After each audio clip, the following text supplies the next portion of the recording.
Hey guys, welcome back to my channel. It's Brie from With Love Brie, and today I have a project share for Kokorosa Studio. I will have their website as well as these dies linked down below. I got these dies sent to me quite a bit ago, but because of my move I wasn't able to really work on things, which they understood. So these are kind of late and they are Halloween themed, but I am still going to go ahead and share them with you. I will also have a 20% discount code linked down below in case y'all want to use it, and the direct links for each of the dies. So let me go ahead and share with you guys what I made.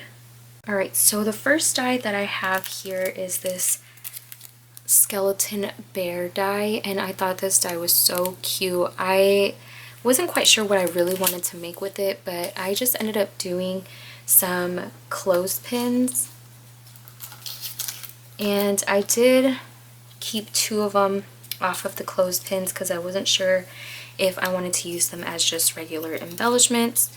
So I made two of these, and I did use Distress Oxide inks.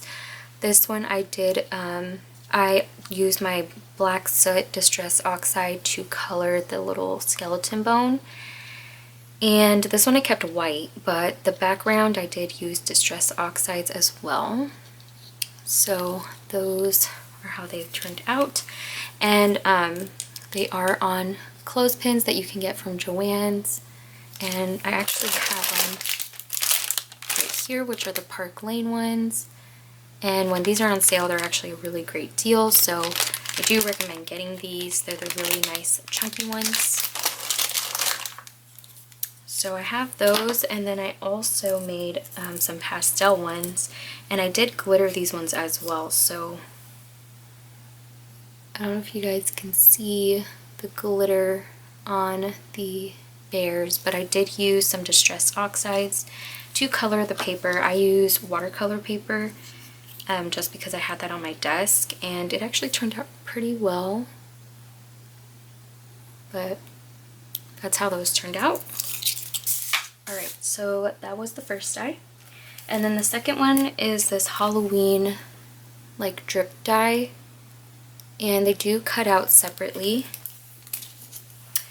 I created a card, and the paper collection that I used was the Halloween Market, which is what I was planning on using this year. And I created this card here. This card measures 4 by 4. I just did some layering. I did some stitching here on the layers, and then I did do the rip effect, and then I did Distress Oxides all around each of the layers. I did back this piece up with vellum so that it wasn't just plain white and empty. So that's how the card turned out, and then that was using this Halloween die. And I got these little photo corner dies, and with those I created a tag. I've been loving my Distress Oxides, so I did do some more distressing on this tag. So I did this on watercolor paper, and as you guys can see, I used some holographic paper here for the moon, and I did use one of the Dollar Tree little chipboard pieces for the main piece. For the photo corners, I used them kind of here at the bottom, and I made them look kind of like gates. I don't know, like they kind of look like gates to me, so that's what I did. And then at the top I just put Welcome Spooky Ghosts, and then I have a little ghost cut out of vellum coming out of here. And I did use glitter paper for the little corners to match the house. This house was already glittered up, but the background I did do some distressing with 3 different colors of orange, and then I topped the sorry, not the die, but I topped the tag off with some seam binding. And it's in orange.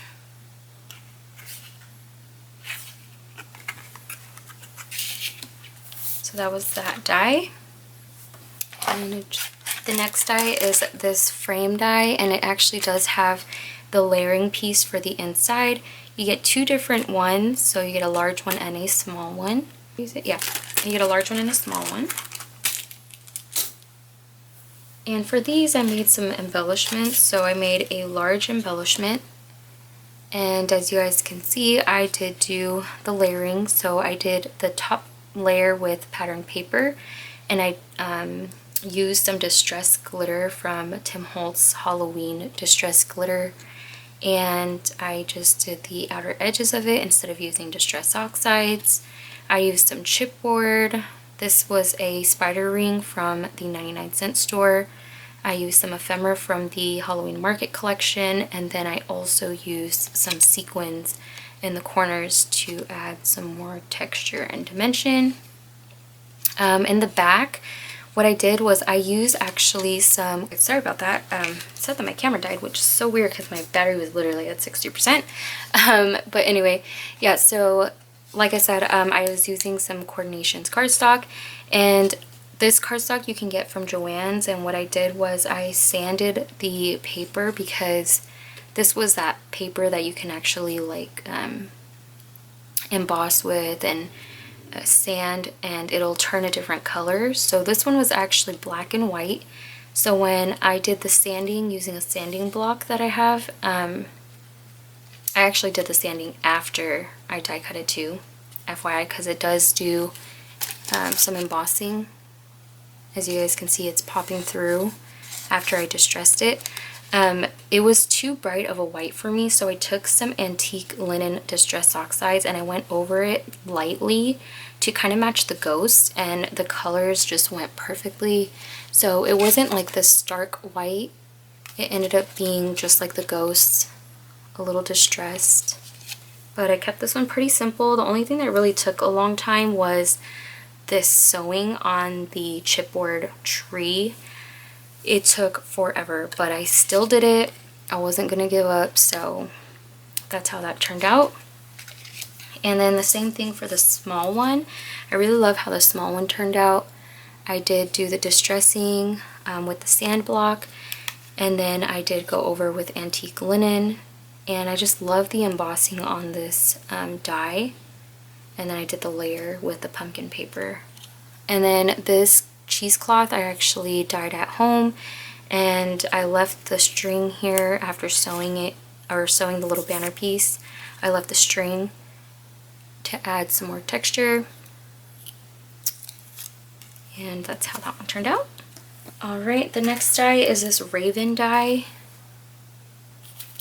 and I kept the die together because I just cut it out of black cardstock, and you literally just layer up all the feathers. So with this die, I actually created a memory decks box, coffin box, sorry. So this is a die that I got off Amazon, and I actually created a box. So this does not, the die does not actually make a box, it just makes the coffin part right here. And what I did was I actually turned it into a box. And I do have a video on this, which I don't have out just yet. I have no Halloween videos out just yet, but it's going to be coming late in November, so that's probably when you'll be seeing this. And hopefully I can get this tutorial out just so you guys can see it and see what kind of dies I used. But yeah, so I used 3 of the ravens, and what I did was I actually reversed one of them. So all I did was I die cut the die on the opposite side of the paper. So I turned the paper over, put my dies on it, and then I die cut it because I was using that textured cardstock that I use on this, where you can distress it, and so the back was white. So I did have to flip my cardstock. But if you're using like just straight up black cardstock where it's black on both sides, I don't think it really matters. But like I said, I will have a video of me making this.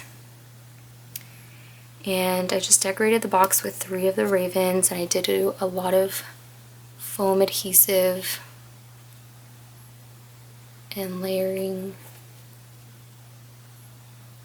And the box does open.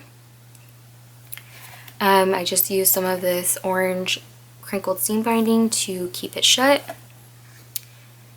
And that's how the box looks. And then again, I used the same collection, Halloween Market.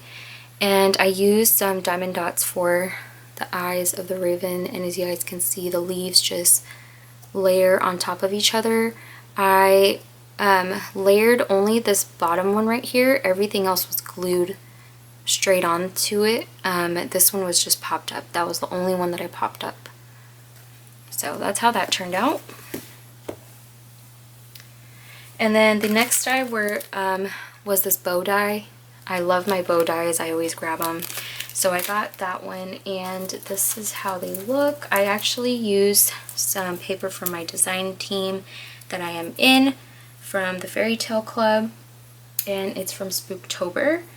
It's Andrea's newest collection for this year, and these are how the bows turn out. I love how they look. It does have that little wavy edge to it, and so I do love how these turned out.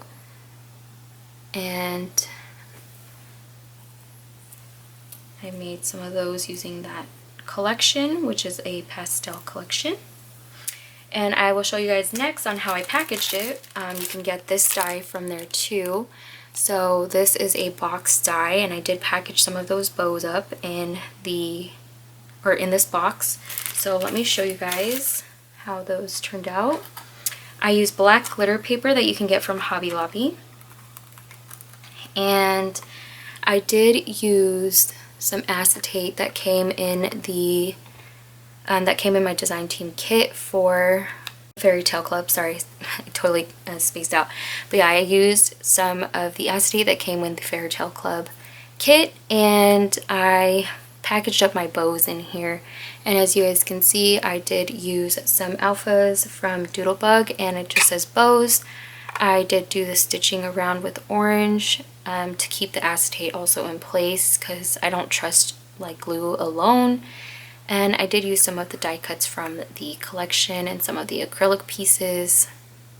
But I love this box. It's really cute. You don't have to make it see-through, but it's always fun to be able to see what's inside, kind of get a peek of it, and it's really easy to put together too.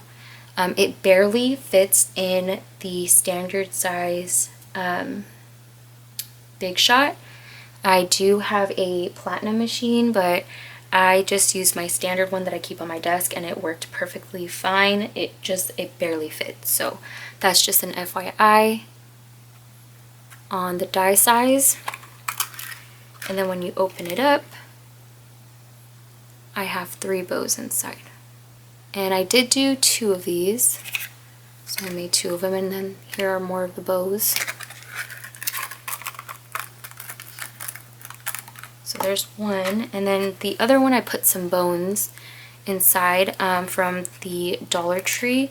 They are just those styrofoam bones, and I just labeled it bones and did the exact same thing. However, I did use the reverse side of the acetate because it was foiled with silver, and the other side was just black, and that's how I did this box.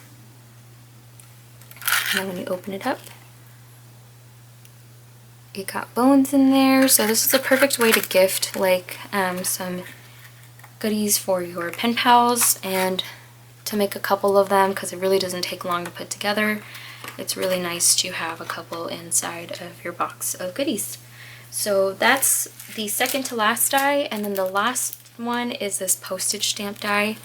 So it comes with 5 dies total, and you get a good size, like a good range of sizes in this die set.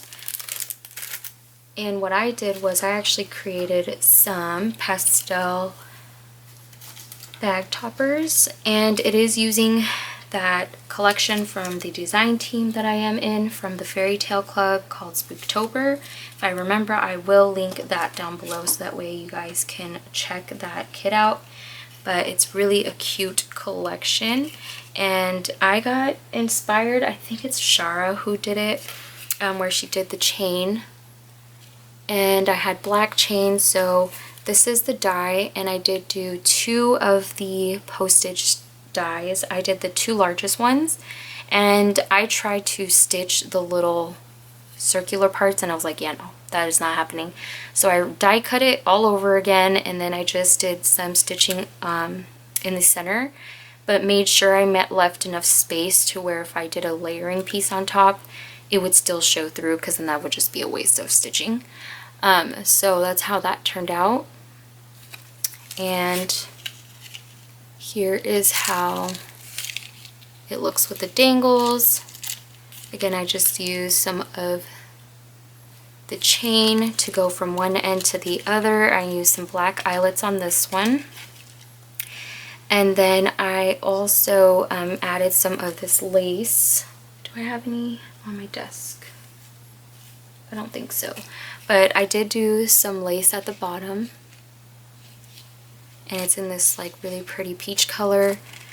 And I just did some layering, some stitching on these tombstone, not tombstone, is that tombstone? No, these coffin die cuts, and it was just for my stash, so I stitched those separately and then I glued them together, did another ring. Alright, sorry guys, my camera's just acting up. I gotta get a new one. I gotta invest because your girl broke. But anyway, this is how it turned out. I'm standing so I could see a lot better. But yeah, like I said, I did do 2 of these coffins, stitched them separately, and then I attached them together with foam. And I did add the chain last minute, but I'm really glad that I did, because it kind of just loops in underneath some of the layers and over it. And then I added the ring from the 99-cent store. And I just added some of this web die cuts and a ticket that I did some stitching on. And that's how that one turned out. And I did do another one. And this one was like purple and orange with a little bit of blue. This one I did use purple and blue little eyelets. And then I did the same with the chain. I had some of this, I had some wire wrapped beads already prepped for Halloween, because that was the only thing I could do while we were moving, because it was the only thing I was able to actually get access of. And so yeah, luckily I was able to do that. But these acrylic pieces do come in the collection, so you can buy those separately or I think in a kit. And what I did was I just used my resin drill to drill a hole and add a what is that called, a jump ring. And sorry, out of focus. And so I put some of my hand dyed cheesecloth, and then I did another ring. This was just for my stash. I did do another little strip of the spider web. Oh, I did do the ring from my stash. This is some homemade, not homemade, but hand dyed cheesecloth. And then I did do a strip of that cobweb die cut, and these beads were for my stash that I made. And I did do the same, basically the same thing I did on the last one, just to keep it, you know, easy and cohesive. And on this ticket, I hand cut that from one of the pattern papers, and then I did do some stitching around it as well, which I did here as well on this one. But those are how those turned out, and I will be having photos of those for my design team projects. But I really do love how these turned out, and you can just stick them onto your goodies and have your little goodies be decorated with a really cute bag topper. So that's how that looks, and they are pretty dimensional. I could go crazy with dimension, but lately I've been trying to keep them as flat as possible, but this isn't even that flat. Like, look at it, pretty thickums to me. So yeah, that's how that turned out. But those are all the dies that I have received from Kokorosa Studio. Again, I will make sure to have the links for each of these dies down below, as well as an additional 20% off. And I will also have all my social media links down below as well, if you guys are interested in that. And I hope that you guys enjoyed seeing my projects that I made. I know that these came late, but you know what? Better late than never. And I hope that you guys have a great day, whatever day it is that y'all are watching this. And I will talk to you guys in my next video. Bye.